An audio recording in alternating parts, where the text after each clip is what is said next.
Hi viewers, welcome to ANR studio. ఈ రోజుల్లో uric acid సమస్య ఎక్కువైంది. శరీరంలో యూరిక్ యాసిడ్ స్థాయిలు పెరిగితే కిడ్నీలో రాళ్ళు, మోకాళ్ళ నొప్పులు, కీళ్ళ నొప్పులు వచ్చే అవకాశం ఉంది. యూరిక్ యాసిడ్ సమస్యను తగ్గించడానికి మన వంటింట్లోనే మనకి శాశ్వత పరిష్కారం దొరుకుతుంది. శరీరంలో కొలెస్ట్రాల్, బ్లడ్ షుగర్ల యూరిక్ యాసిడ్ స్థాయి పెరిగినా ఆరోగ్యానికి ప్రమాదకరం. యూరిక్ యాసిడ్ రక్తంలో కనిపించే వ్యర్థ పదార్థం. మనం తీసుకునే ఆహార పదార్థాల్లోని ప్యూరిన్ అనే రసాయనం విచ్ఛిన్నం చెందినప్పుడు యూరిక్ యాసిడ్ ఏర్పడుతుంది. ఇది ఎప్పటికప్పుడు మూత్రం ద్వారా బయటికి వెళ్తుంది. కిడ్నీలు యూరిక్ యాసిడ్ని సమర్థవంతంగా తొలగించలేనప్పుడు మన శరీరంలో యూరిక్ యాసిడ్ స్థాయిలు చాలా వరకు పెరిగిపోతాయి.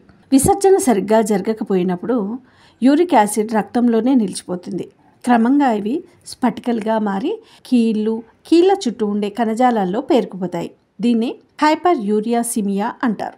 యూరిక్ యాసిడ్ పెరగడానికి ముఖ్య కారణాలు: ప్యూరిన్ అధికంగా ఉండటం, ఆహారం ఎక్కువగా తీసుకోవడం, అధిక బరువు, డయాబెటీస్, ఆల్కహాల్ ఎక్కువగా తీసుకోవడం వల్ల ఈ సమస్య వచ్చే అవకాశం ఉంది. కీళ్ళ నొప్పి, నడకలో ఇబ్బంది, వాపు, కీళ్ళు పగుళ్ళు అలాంటివి లక్షణాలు కనిపిస్తాయి. శరీరంలో యూరిక్ యాసిడ్ స్థాయి పెరిగితే అనేక వ్యాధులు వచ్చే ప్రమాదం పెరుగుతుంది. గుండె సమస్యలు, కిడ్నీ సమస్యలు, కడుపులో మంట, కిడ్నీలో రాళ్ళు, మోకాళ్ళ నొప్పులు, డయాబెటీస్, హైపోథైరాయిడిజం, కొన్ని రకాల క్యాన్సర్స్, సోరియాసిస్ వంటి ప్రమాదకరమైన వ్యాధులు వచ్చే అవకాశం ఉంది. సాధారణంగా పురుషులలో 3.4 7.0 mg వరకు యూరిక్ యాసిడ్, మహిళల్లో 2.4 6.0 mg వరకు యూరిక్ యాసిడ్ ఉంటే ఎటువంటి ప్రమాదం ఉండదు.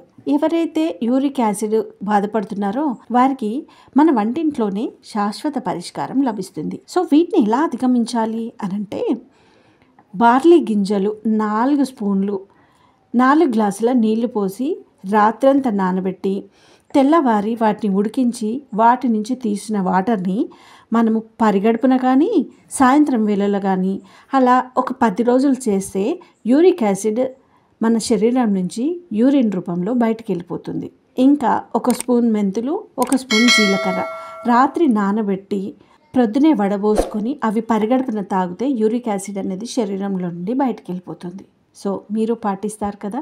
ఈ చిన్ని చిట్కాతో రక్తంలో ప్రవహించే యూరిక్ యాసిడ్ అని ఈ మల్లాన్ని రక్తం శుద్ధి చేసుకోవచ్చు. ఇలాంటి చిన్న చిన్న చిట్కాలను మనం పాటిస్తూ ఉంటే ఏ డాక్టర్ దగ్గరకో వెళ్ళాల్సిన అవసరం ఉండదు.